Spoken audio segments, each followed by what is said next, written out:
This is the Spyderco Native 5. We've got 3 different variants here, but they are similar enough that we're going to review both the lightweight and the G10 versions in a single review.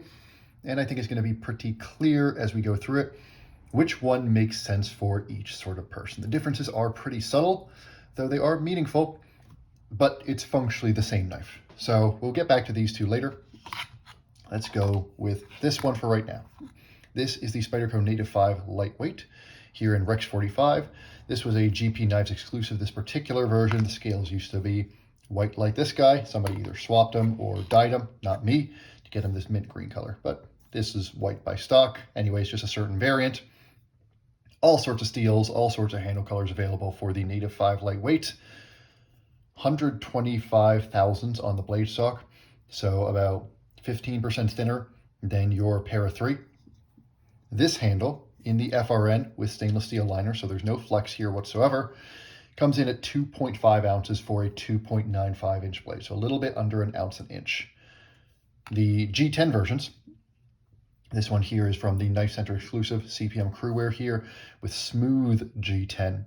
This one comes in around 3 ounces. You can get certain versions of the G10 that are linerless, and those are a little bit lighter, but they're still going to be heavier than the FRN version. So really you're talking about half an ounce of extra weight for the G10 version compared to the FRN version, and we'll go through more of those differences toward the end of the video. The other difference is price.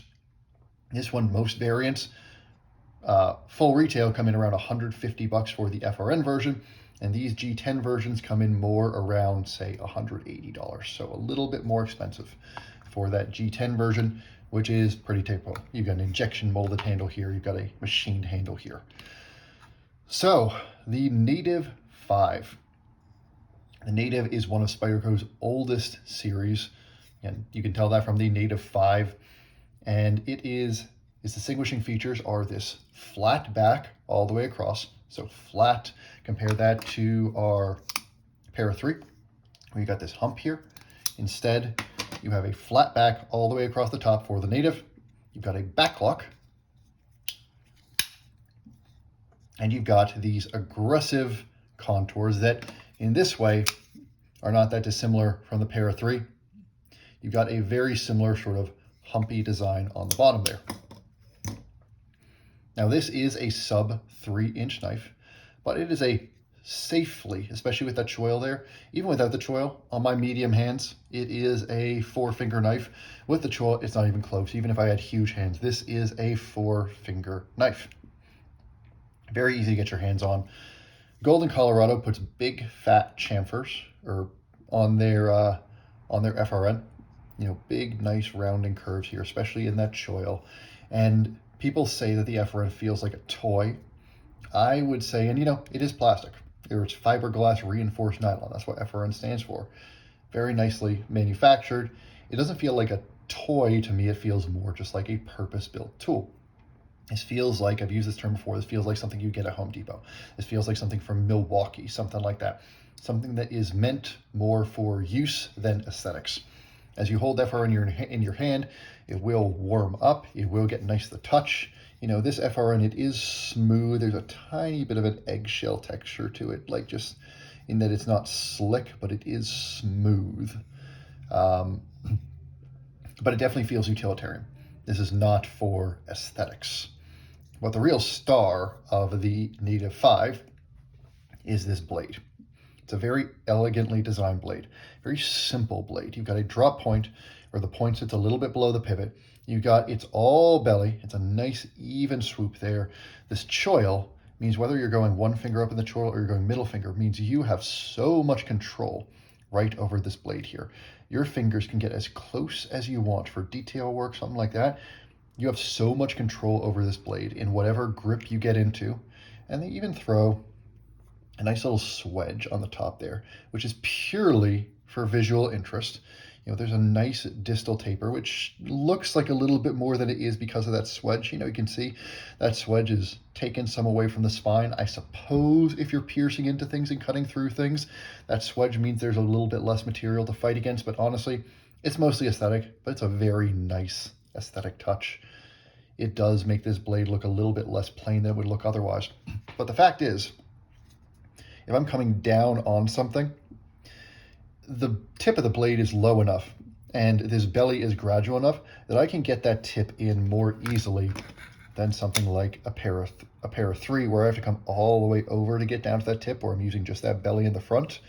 With the native 5, if you picture I've got something flat there, I have to dip this down a whole lot less than the pair of 3 to get to something on a flat surface. And at the same time, if I'm cutting, if I'm cutting in the garden and I'm cutting some stems or something like that, or I'm breaking down boxes or whatever, this blade shape, because it's got this natural even swoop, that pretty much goes from the choil or from the plunge all the way up to the tip. It's just a very natural, very intuitive blade shape. It is easy to use. And then on top of that, you've got a full flat grind from 125,000 stock, which means that this edge is sharp. This edge is probably even sharper. It's certainly even to what you get from the Sage. These are pretty comparable in terms of sharpness. They have very similar blade stocks if you put them right up against each other. Very similar. Sage is a little bit thinner, but honestly, it's not that much of a difference. The Sage is probably a little bit sharper, but they're very close. And when you compare this to the PM, actually, let me get my Maximum one here. When you compare this to the pair of 3, it's not even close. This thinner blade stock with the tall flat grind that you get is a much, much sharper knife. And so for most EDC tasks and most utilitarian tasks, this ends up just being a great natural cutter. This is a knife that you can just pick up, carry in your pocket, 2.5 ounces, sits nice and neat in the pocket. If I bring back the pair of 3 here, takes up much less space in the pocket because you don't have that big old hump sticking out. It doesn't look like a big difference, but it is a big difference in your pocket. That is real estate and just sort of lines that things can catch on that you don't have to worry about. It's just a really nice, natural, intuitive knife. It is a great tool. Simple as that. And that's really, the one-line summary for the native. It is just a great tool. It pierces nicely. It cuts nicely through stuff. It cuts nicely into stuff. It's light. These contours make it easy in the hand. It's light in the pocket. Now, let's just talk about the backlock a bit because we haven't yet. Golden Colorado, there's no play whatsoever in this backlock. You press it down, it opens up, opens in the middle of the jimping there, which is always a cool little detail. And then it is smooth. It is never, basically you can't shake it shut. You shake it shut like that, and it's hard for me to do under the camera, but if you shake it, this will catch on your finger so you can sort of shake it down and then close it the rest of the way. You can actuate this one hand. It's never going to be drop shutty like a compression lock, but it's got a nice satisfying snap on the open, a satisfying snap on the close. You get that same feel as like an old slip joint, and it's just nice and satisfying, but that does reveal, or point to, probably the biggest difference between these two knives. Because yes, you've got, well, one of the two big differences between these two knives. This one, again, is a little heavier, a little bit more expensive. And obviously it's a machine G10 handle versus this FRN handle. This one, sharper edges, and as you guys know, I like flat scales with these sort of sharper edges like this. This one feels more secure in the hand, especially when you start to bear down on it. And this comes in steels, Kruger would be one of them, where you can get a tool steel and, there's only so much you're going to do with a 3-inch blade, but you can push this through stuff and it will feel really secure in the hand. My hand is locked in with this choil, with this pinch I get between my thumb and my forefinger here, and then the 2 fingers I get in the choil and the pinky back there.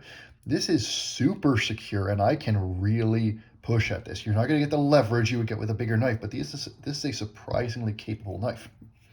But the biggest difference will come in how this knife feels. This one is significantly smoother than this one. And why is that?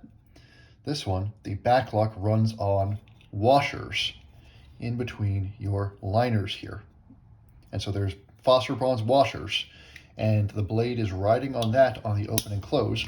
Whereas this one, there's no real liners to speak of. Yeah, not very much, just enough liner for the backlock.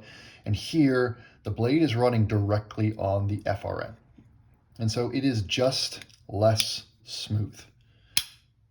It's not that it's not smooth, but it's not silky smooth like this G10 is. And so the other big difference is the aftermarket. There are more aftermarket options for the G10 Native 5 than there are for the FRN Native 5. AWT just changed that in a big way because AWT came out with, to my knowledge, the first aftermarket scales for the Native 5 lightweight not too long ago. And they actually allow this thing to run on washers, so you're going to get very similar action from those AWT scales, aluminum on washers that you would for this. That kind of changes the value proposition for this one, because the one drawback for this one, well, the first drawback is, if you prefer the feel of G10 over FRN and you're okay with paying for it with a $30 to $40 price increase and a 20% weight increase, then, and some people like a little bit of a heavier tool in their hand and don't mind it being heavier in the pocket. Those are all reasons to go for the G10 just by itself. And then on top of that, the aftermarket is much bigger for this version. There's lots of aftermarket scales and modifications for this one. And before AWT, there were pretty much none for this one. Now there are. AWT and RC Blade Works might have started to offer Native 5 lightweight scales, but don't quote me on that. That could be wrong. But if I look at it objectively, this one's a little bit less smooth and it feels less nice. The FRN scales feel cheaper. They do. They feel like a tool. This one feels more refined, but that's all subjective. And honestly, when you're using your knife, this one is super comfortable in the hand. These chamfers are really nice. For anything that is the amount of hard use you're going to put this through, these chamfers are just perfect. The scale is tall enough and flat enough that you don't really have to worry about it rolling in your hand, again, for the tasks you're going to use a 3-inch knife for. If you start to use this for all day stuff and you're starting to, really push it, go get a bigger knife. But for a 3-inch blade, everyday little tasks, these handles are great. They're lighter. Objectively speaking, this is the better knife, even if it wasn't cheaper. Subjectively speaking, this one is smoother. This one looks nicer. This one feels nicer. This one is a little bit more capable with those harder use tasks because the squared off edges on this G10 handle, even before we go to the aftermarket, the squared off edges on this G10 handle do make it feel more secure in the hand under hard use and under prolonged use than this one, which can get a little tiring to hold on to because you do have to prevent it from rotating with all these nicely rounded edges. There's a little bit less effort to keep this from rotating in your hand than the FRN version. But the fact is, whatever version of the Native 5 you choose, these two are from GP Knives, this one's from Knife Center, you can get in MagnaCut, you can get in S90V in a version with fluted carbon fiber, you can get in Spy 27. There's probably 4 or 5 other variations of the market that I just can't even think of right now, and then there's a huge secondary market. There have been dozens of versions of the Native 5 made to date. This is just a fantastic everyday carry knife. And this is probably, in my opinion, the best, this is without a doubt the best knife under 3 inches that Golden Colorado makes. And just depending on your use case, I mean, the two knives to me that matter out of Golden are these two right here. And the fact is, with these two knives, you're getting the very best of Golden Colorado Spyderco, and you can use this guy for your heavier jobs, use this guy for your lighter jobs, and this is about as good a 2-knife collection as you're going to find anywhere, particularly if you really want to stick to American-made knives. Because this guy, for your light-duty tasks, you don't notice it in the pocket. It's easy in the hand. The blade cuts like a dream. With that thin blade stock, that full flat grind there, the little interest that swedge gives, this jimping, which locks your hand in really well, and the way this handle is designed to be comfortable for light use, the relative smoothness and safe actuation of the back lock, this is just a killer little design. And this is a knife that you will always be happy to have in your pocket, unless you're going for a really hard or extended cutting session, in which case, if you got a PM2 in your collection, you got one of the best in the biz right there. These two are the best things that Golden Colorado makes, and this is the best small knife that Golden Colorado makes. So that is really my thought on the Native 5. The decision of which Native 5 you want to get primarily comes down to how interesting, how much you care about the aftermarket, where there's more aftermarket options for this one than this one. How much you care about weight. Is a little more weight a positive for you? Because this one is a little heavier. Some people like a more substantial feeling knife. Some people want something that is lighter in the pocket. And then are you trying to push this into tasks that are a little quote unquote above its weight class? If you are going to try to use this hard, use this for extended sessions, then the G10 version will be a little more comfortable in the hand than the FRN version.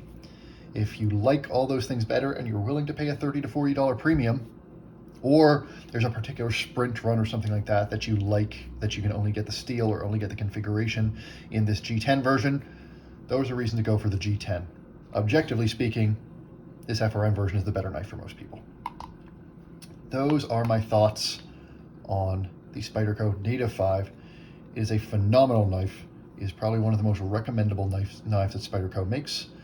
And it has a good space in just about everybody's collection. Actually, I've got one more. I've got the Maximate here. So there we go, 4 little natives right there. Awesome little knives. This one is probably my personal favorite because I really like Maximate. That's the Native 5. Hope you enjoyed this. Hope I didn't waste your time, and I will see you again soon.